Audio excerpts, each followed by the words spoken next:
விஜய் வந்து தொடர்ந்து பாஜக எதிர்ப்பை தான் முன்னெடுக்கிறதா சொல்றீங்க. ஆனா அவர் வந்து நேரடியா திமுகவை மட்டும் தானே அட்டாக் பண்றாரு. ஸோ திமுக எதிர்ப்புங்கிறது தமிழ்நாட்டுல எப்பவுமே ஒரு ஓட் பேங்க் இருக்கு. அதை அவர் செக்யூர் பண்ண பாக்குறாரு தானே. அது கொஞ்சம் அவருக்கு வரும் தானே. அவர் அப்படி கணக்கு போடுறாரு. பிரசாந்த் கிஷோரும் பாஜக எதிர்ப்ப ஆளுங்கட்சியான பாஜக எதிர்ப்பை மையமா வச்சு, நிதிஷ்குமார் எதிர்ப்பை மையமா வச்சு தான் அவர் இது பண்ணாரு. அதுல காங்கிரஸுக்கு போட்ட அப்பர் காஸ்ட் ஓட்டு கொஞ்சம் அவருக்கு வரத்தான் செய்யுது. அவர் நினைச்சது மாதிரி போட்டி என்டிஐக்கும் பிரசாந்த் கிஷோருக்கும் இல்லை. அவர் போலரைசேஷன்ல அவர் அடிபட்டு போனாரு. ஒரு 3.5 விழுக்காடு வாக்கெடுத்தாரு. விஜய் அவரை மாதிரி கேண்டிடேட் போட்டுக்கிடுவாரா, மண்குதிரையா இருப்பாராங்க தான் என்னோட கேள்வி. கேண்டிடேட் போட்டுக்கிட மாட்டாருங்கிறதான் நான் விஜயை பற்றி நான் வைக்கிறேன். லெஸ் தான் பிரசாந்த் கிஷோர், லெஸ் தான் கமலஹாசங்கிறதான் விஜயை பற்றி என்னோட கணிப்பு.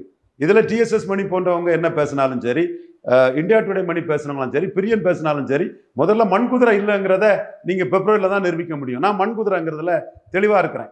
ஏன்னா அவர் வந்து ஏற்கனவே நான் சொன்னது மாதிரி ஜாதிவாரி கணக்கெடுப்பு பண்ணி ஒண்ணு வைங்க. இது வந்து வட தமிழகத்தில் ஒரு போலரைசேஷன் அளவு கொண்டு போகும். 10.5 ஜாதிவாரி கணக்கெடுப்புங்கிறது. சீமான் ஜாதிவாரி கணக்கெடுப்பு நடத்தாம இடஒதுக்கீடு கொடுத்தது தப்பு. நீ கள்ளருக்கு எவ்வளவு கொடு, மறவருக்கு எவ்வளவு கொடு, அகமுடையாருக்கு எவ்வளவு கொடு, யாதவருக்கு எவ்வளவு கொடு, செங்குந்தருக்கு எவ்வளவு கொடு, நீ எண்ணி கொடு, அளந்து கொடுன்னு சீமான் தெளிவா சொல்றாரு. இப்படி சொல்றதுல பாமக அன்புமணி நிலைப்பாட்டுல இருந்து சீமான் மாறுபட்ட நிலைப்பாட்டுக்கு வராரு. அதுக்குள்ளேயும் நீ எண்ணி அதிகம் இருந்தா கொடுன்னு சொல்றாரு. பட் அவரோட அரசியல் வந்து எடப்பாடியையும் ஸ்டாலினையும் இதுல அடிச்சு தெளிவா நிற்கிறாரு.